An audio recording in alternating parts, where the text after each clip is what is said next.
I don't know what the next tech hype's going to be, right? I Yeah. could make a guess, but I'd probably be wrong. Statistically, most people are wrong.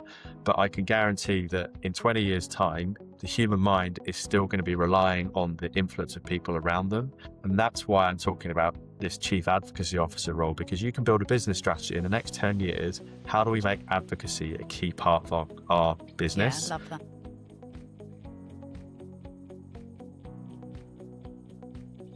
Welcome to Trusted Voices, conversations with leaders, practitioners, advocacy and community evangelists. Those who believe that trust is not a goal, it's a growth engine and will power the next era of B2B marketing. And it's what we here at Trusted called trust-led growth. Today, I'm really excited to welcome Tom Ridges, founder and CEO of Herdify.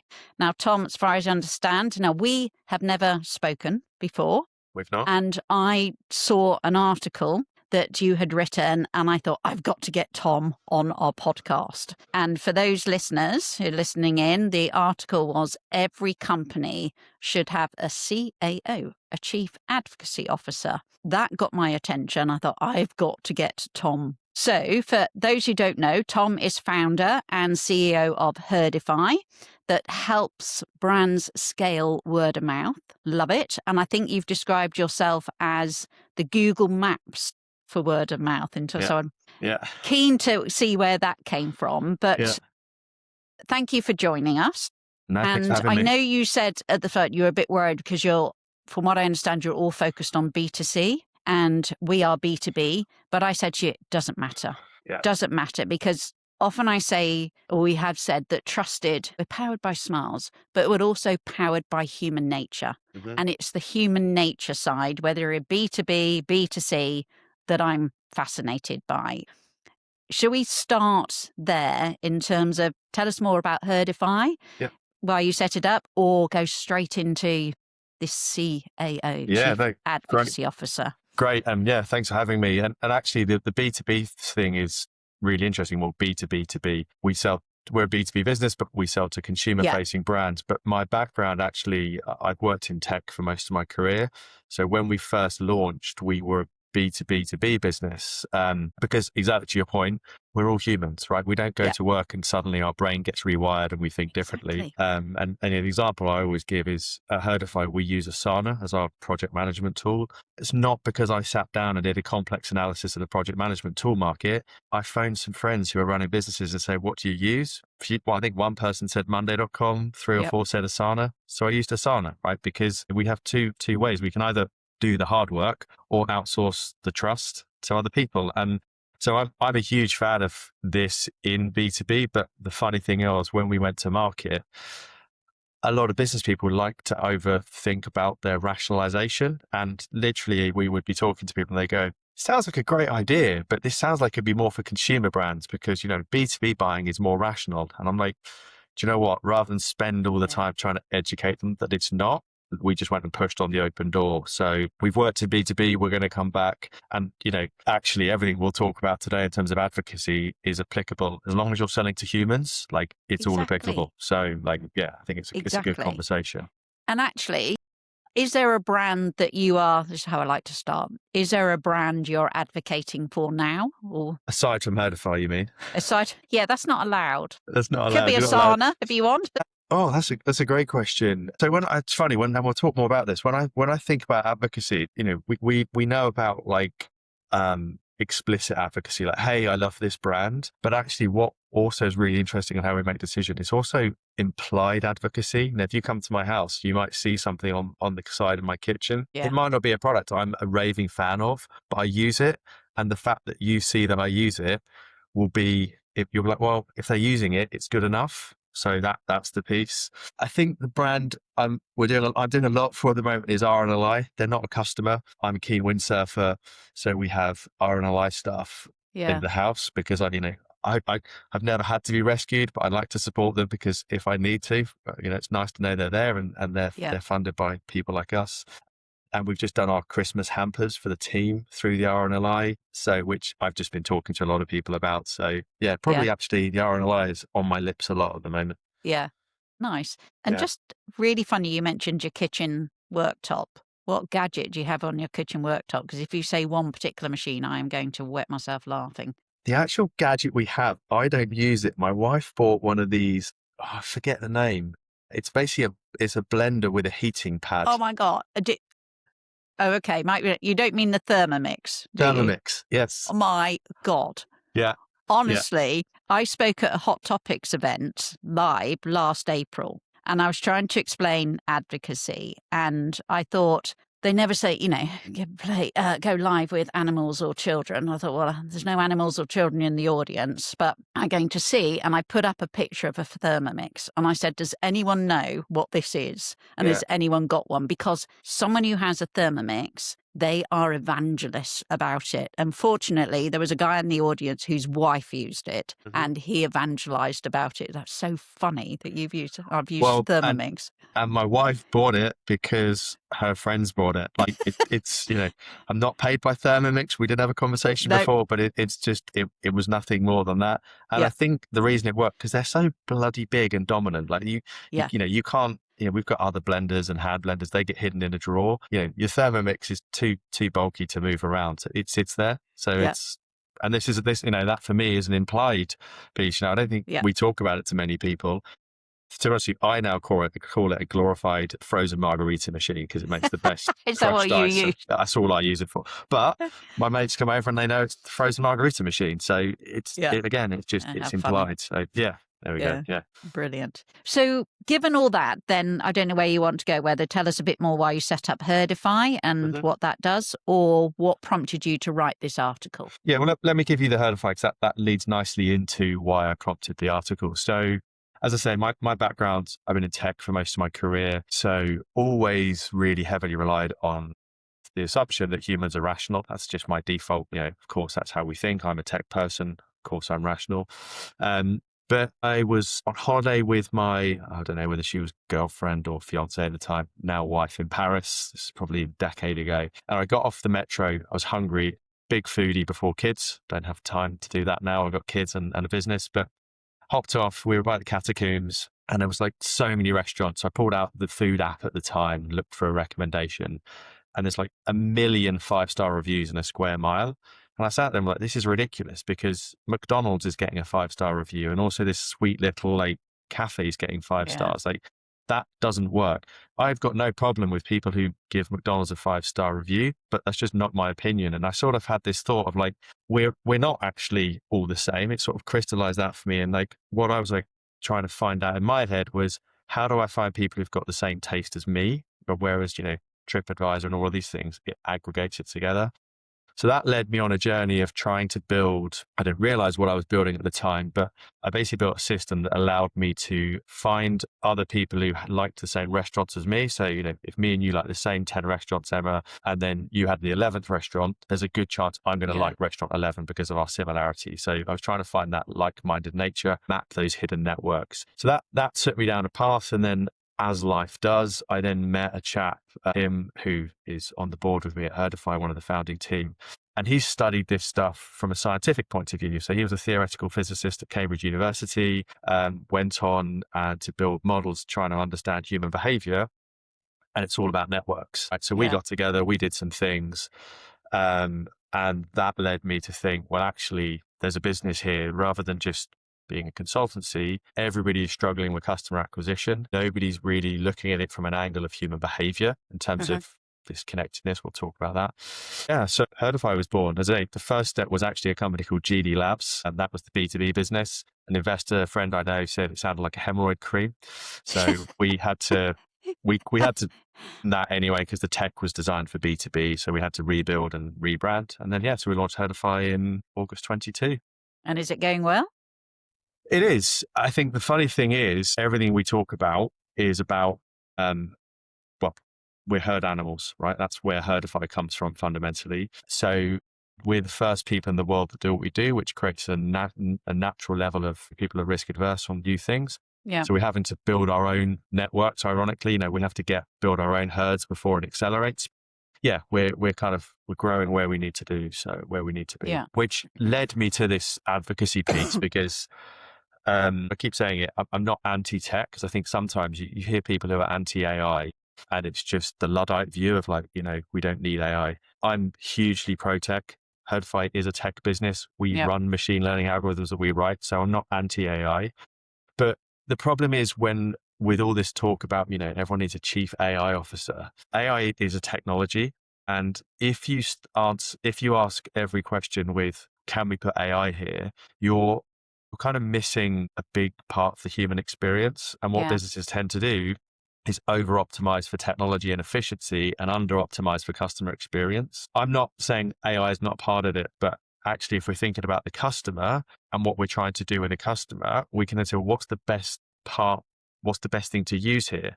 That might be AI, but actually it might be that actually going to speak to a customer, right? That doesn't work from an efficiency point of view. Someone whose job title is Chief AI Officer is never going to advocate for someone to go out and speak to customers. Yeah. And the reason I've kind of, the reason I'm sort of championing this Chief Advocacy Officer is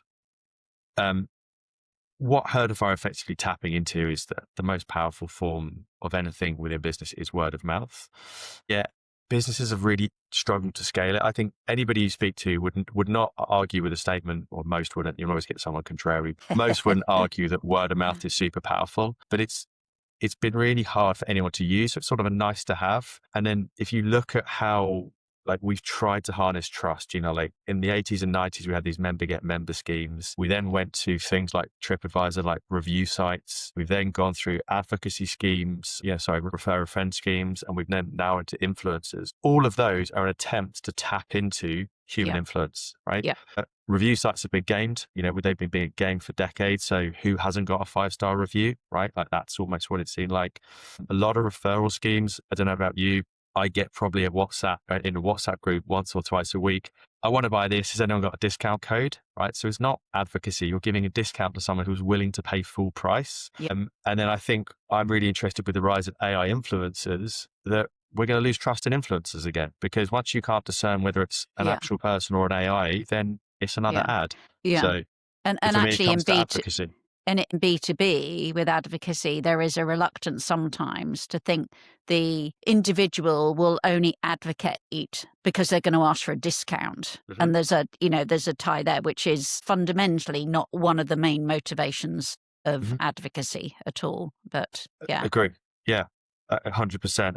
Actually, the funny thing is, if there was a study done, I can't remember the war. I think it was a Pacific campaign. But when American POWs came back, some of them had been effectively brainwashed to believe the cause for the enemy was right. And what they looked at is, because what they had to do is they had to write letters against their own government as POWs. People who were given a big incentive to write a letter were able to mentally anchor to say, well, I'm being bribed to write this letter, so I don't believe it.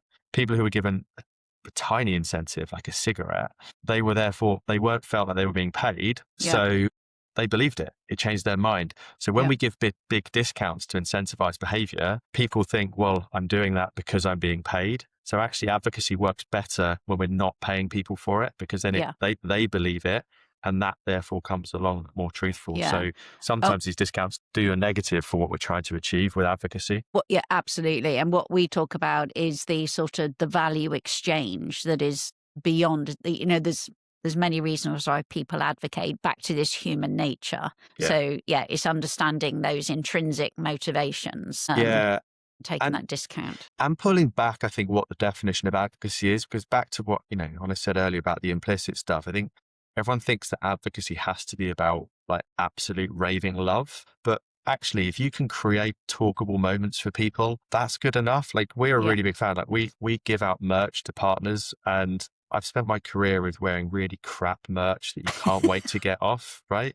So we buy Jack Jones hoodies. They're expensive, but like one of our partners just climbed Snowdon in it because it's a good quality hoodie, right? Yeah. And it's like that in its own isn't going to change the world, but what I'm not trying to do is get him telling all his mates about it, but by just giving him a good quality piece of kit that isn't obviously too B2B, we don't have websites and QR codes on it. Yeah. We're just hoping people wear this stuff out. That on its own is not going to be our fire, but those things compounding, I'm not trying to get everyone singing from the rooftops, but just those little shareable moments, they compound into like a really big effect. And a while ago, I was doing for like an old company, a lot of C-suite interviews just to understand what the C-suite in particular and B2B want. I will summarize that conversation by the unfiltered truth is what they wanted. That is what they wanted from advocacy, just the truth, in that they know not everything when you implement huge technologies, and not everything's going to go smoothly. So don't oversell to me. I'd rather hear from a peer the unfiltered truth. And that is equally as powerful. It is advocacy because that person's made that decision. So they're proud of that decision, but they know it's not perfect. And hearing from that peer to peer on those imperfections is equally as powerful. And I think that's a really, really interesting point that is really important, because a lot of people confuse advocacy with sentiment, like it's got to be positive. And the extreme example I use here is Ryanair. Most people don't talk positively about Ryanair, but it ticks the box for a lot of people. If your friends used it, it got them to holiday for the cost they wanted. That's great. That's still advocacy. You know, if you're looking at sentiment score, everyone will say, well, Ryanair's sentiment's terrible. Everyone's always hating on them. But millions of people use them every year. To your point there, actually, there's a lot of things. I just need it to do a job. If it does a job and I trust it's going to do the job, I'm okay with that. Like it doesn't, it doesn't need to be, oh, everyone's had the best experience. It's changed their lives. That's not what real world advocacy is. Advocacy is, have those people used it? Is it fulfilling their need? Then I'm okay with that. And that's the bit I think we miss with advocacy of trying to make it Well, it's all in too much. context. It's like your restaurant choice. It's in context to other things, and then it's relevant. So this is in context as well. Yeah, it's really important. You're saying Herdify is built on understanding some of these hidden networks behind customer behavior. In a world where increasingly buyers don't trust brands, they trust each other more, which we know, what invisible patterns do you see driving purchasing today? So I'll try not to get it too complex, but it's probably important to understand our worldview, if you like. When you look at modeling humans are what's classed as a complex system. You know, I need to rip my speakers out. One person doing the same thing twice doesn't always yield to the same outcome, right? Which makes predicting human behavior really difficult. So there's a body of science called network science, and networks, you've probably seen drawings on whiteboards, is literally circles with lines between them, right? That's how you represent human nature. And actually, these networks connect us all, right? You will have networks with your friends. You'll have networks of people who you're more loosely connected to where you live, people that you might regularly see in coffee shops. Even if you don't know them, there's a psychological link to them. You have colleagues. So society is powered by these sort of hidden webs, right, that we can't see. We can't see how we're all connected. But actually, those connections are what provide the influence. So it's who you spend time with, who you see doing things. It doesn't have to be them recommending it, but there's a number. We spend 60% of our time within 5 miles of our home. I think we all like to think we travel extensively, and we do, but we still spend most of our time at home. 70% of our conversations are still offline. So we live in the real world in our communities, and these kind of societal webs underneath inform our decisions. So what we've basically had to do is, our expertise is in network science, which is studying the visible ones. Once you get good enough at looking at the visible ones, you can infer that behavior. So when we're looking at people's sales data, we can say, well, these sales are being driven by something that we can't see. And that's where the modeling comes in. Our background, that sounds a bit abstract, just to make that a bit more concrete. I get that totally. Yeah, I love that. Yeah. So the same models, where during the pandemic, we were actually working with the UK government to predict where the virus was spreading, because the same maths and science, these networks also help us work that out. So there we were trying to predict where the virus was going to spread to, because if we could work out where it was going to have a lower infection rate, we could build staff rosters for infrastructure to reduce the chance of an infection outbreak in facilities. But influence spreads the same way. Well, for the sake of an example, it spreads broadly similar to that of a virus. So it's the same maths, it's the same modeling, but it's therefore allows us to tap into that. And why that's really interesting, because a lot of, predominantly people use our data for advertising targeting. Why that's interesting is because a lot of advertising data today assumes individual rationalization. I'm a 43-year-old male who has 2 kids, lives here and likes this, but that isn't what's governing my decisions. It's important to know, but you also need to understand who is influencing my decisions and layer those 2 pieces together. Because of that herd mentality. Exactly. We do. There are so many examples where we follow. Yeah. one this week. We need some new internet for the house. So I put into a WhatsApp group about who's getting the best experience from different fiber providers. And actually some people have come back about Starlink. Now, I've known about Starlink, like that's not new. So it's not like, people are, oh, you didn't know about it, you didn't buy it. It's been on my radar forever. But actually, because a couple of people have said it's good, I'm about to order it.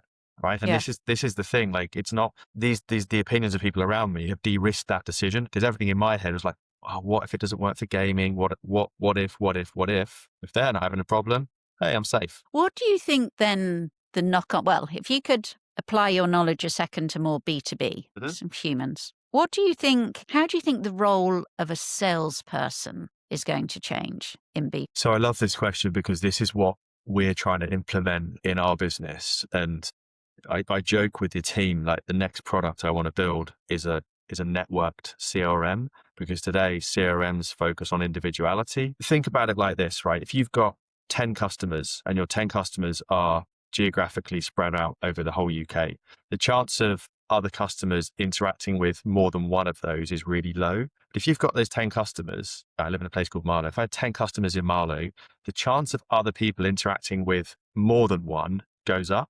The more people that we interact with who use a product increases our chance of buying it. So for me, it's like, how do you find those networks? Because that's the advocacy job done. Then as a salesperson, if you can uncover those and speak to those people, you're pushing on an open door. You're not on the education phase. They're like, oh, I've been thinking about you guys. Because the other misconception I think with advocacy is I say, hey, Emma, here's a great piece of software, you should buy it. And you're like, cool, thanks for the recommendation. And you do nothing with it because you haven't got an immediate need. Yeah. 2 weeks later, someone says, oh, I heard this really cool software. You're thinking, that's really good. I've heard this a couple of times, but you get on with your day job, right? Yeah. So salespeople and marketing is still needed. It's not like advocacy creates an instant reaction. It creates someone more. So for me, the thought I'm trying to work through at the moment is how do we bring this same thinking into our B2B sales to allow our teams. And what we've done, we've gone down a super niche. So we're about to we're repositioning in the new year to focus heavily on mail as a channel. There's loads of other good reasons actually why mail, but because it's a really small niche, the chance of overlap goes up tenfold. And then we can use that as a Trojan horse to then use across other channels. But what we're trying to do is just increase the chance that people have heard about us from other people. And that for me is like focusing on a niche. And when you say mail, you mean direct mail? Direct mail and door You're drop. going back to the future. Back to the future, which is Herdify, right? Because advocacy is how we've made decisions since we were cave people. I borrowed from Rory Sutherland here. His example is, if you were hungry and you were walking along and you saw two bushes in front of you, the red bush was surrounded by people, right? The blue bush wasn't. Which bush are you going to choose, right? You choose the one because it might, even if that bush is further away, it's busier, has smaller berries. Today's modern days of features and benefits, it's further away, it's crowded, they're smaller, less attractive. You've got this one next to you, they're big, they're juicy, it's blue. We don't optimize for perfection, we optimize for the least risk. So we copy.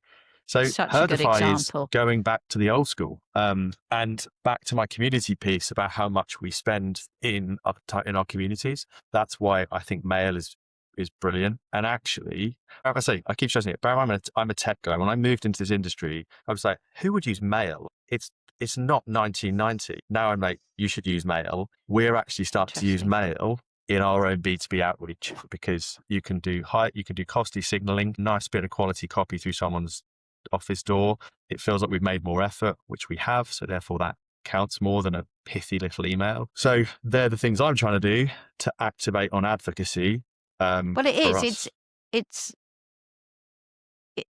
I suppose direct mail actually, when I think about it, is sort of deepening that connection, isn't it? As you say, you can compare that to an email or a LinkedIn outreach to then, if you're smart with it and you've thought about the end customer there a bit more, so it is more personalized, I assume, or more relevant, then that is a deeper connection there and then. Yeah. Just imagine if you received like a quality of a wedding invite, a thick envelope with some high quality paper with a nice handwritten note saying, hey, Emma, we're doing this in your sector, whatever the copy is.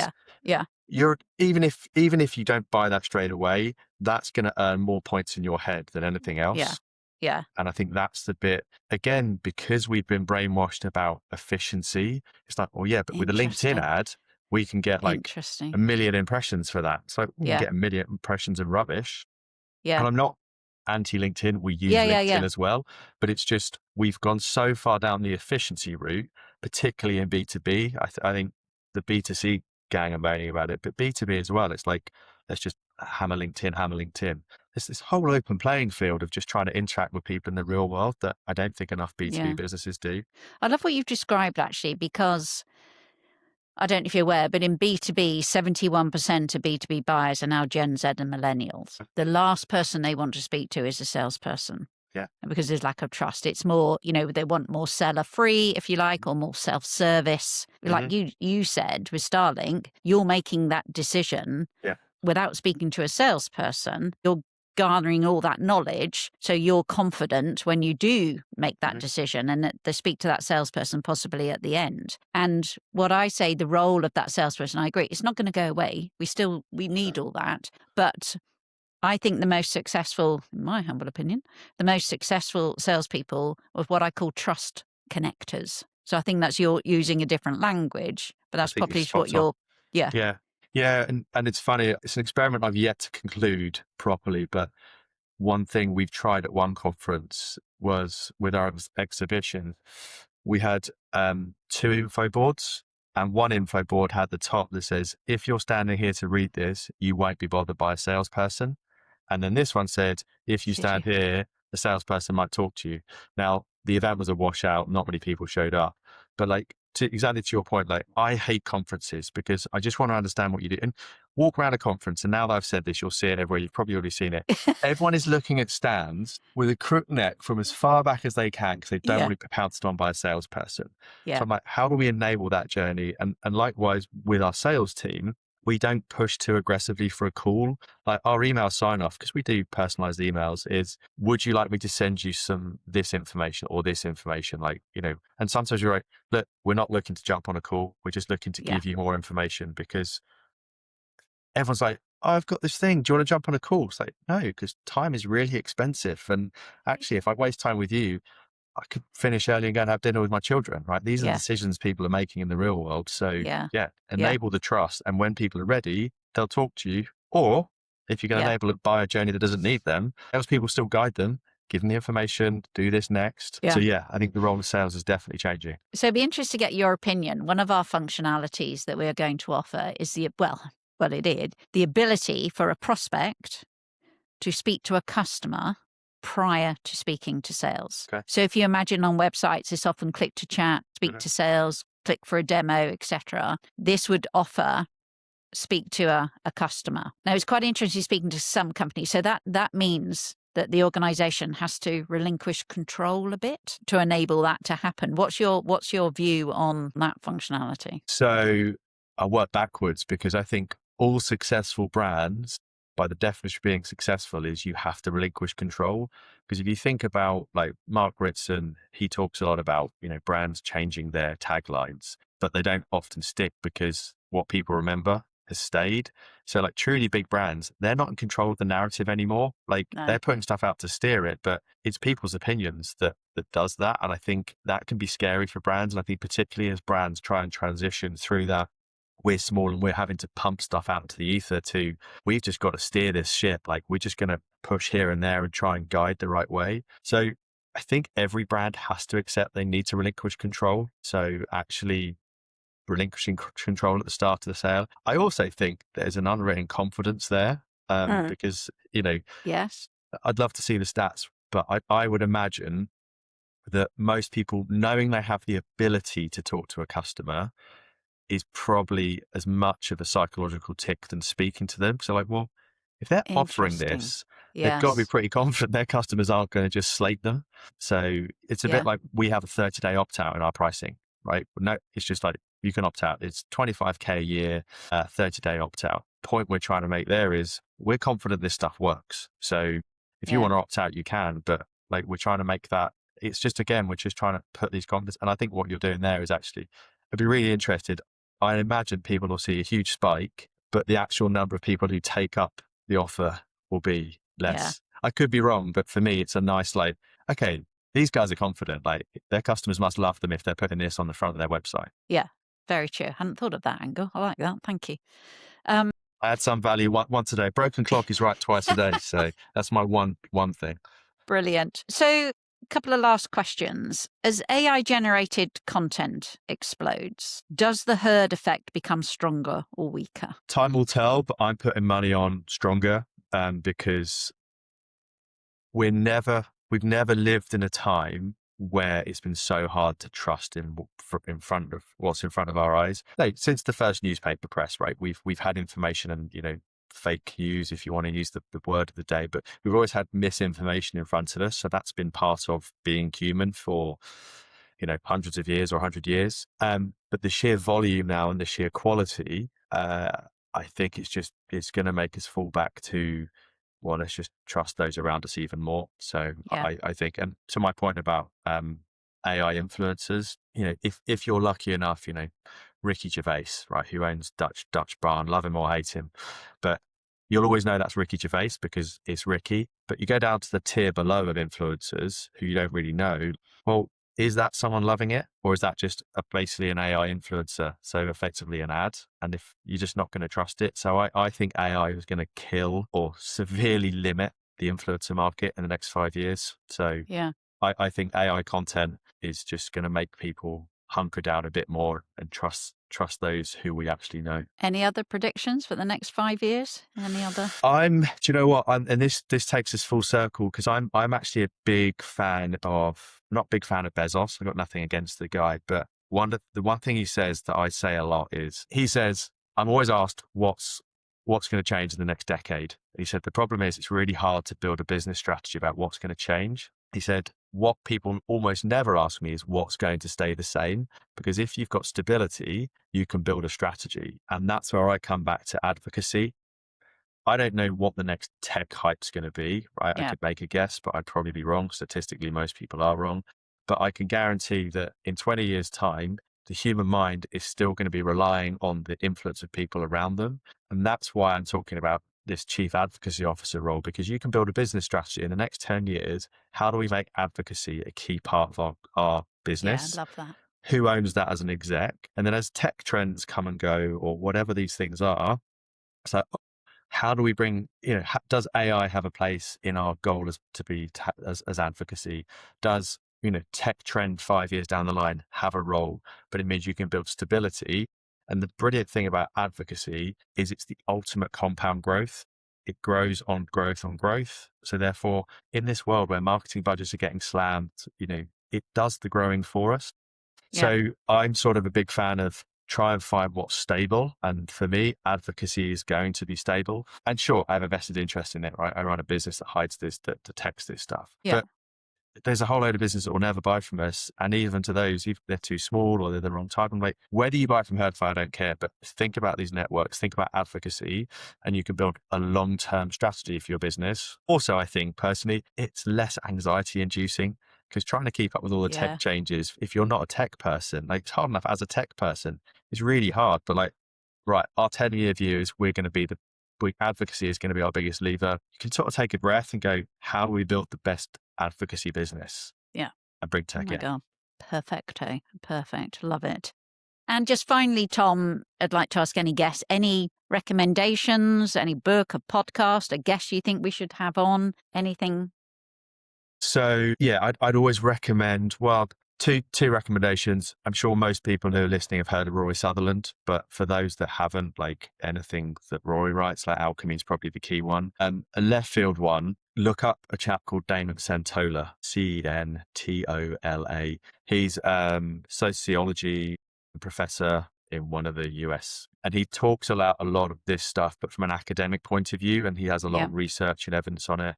He's got some really accessible YouTube videos that are like 5 minutes long, so you can start that piece. And then he's got a great book called Change: How Complex Behavior Spreads. Humans are a complex machine, but it's not written for academic readers. Like, it's a great book. And if there's one book you're going to read about thinking about how advocacy works, he talks to a lot of the technical pieces of influence and advocacy, and there's some really interesting pieces in there. And hopefully, Well, I guess my last piece was that when I met Tim, I mentioned earlier, he said, once you understand networks, you'll see networks everywhere. And it's true. Yes. Like I can't Yeah. see anything in the world without looking at what network's powering it. And I think it's such a superpower that books like Centola help you understand. And it's not just about your business, it's your personal life, your Yep. career, whatever, your health. It really helps crystallize I how love and that. why we do stuff as humans. If networking is your superpower for organizations, I love that. Yeah. There you go. Yeah, And love it. here, I'll definitely read that and look up some videos. Thank you so much, Tom. No, Thoroughly thanks for enjoyed having that. me. I know we could keep talking and talking, but really appreciate you coming on. And yeah, fantastic conversation. Thank Yeah, you. lovely, Emma. Thanks for Thank having me. you. Really enjoyed it. Take care.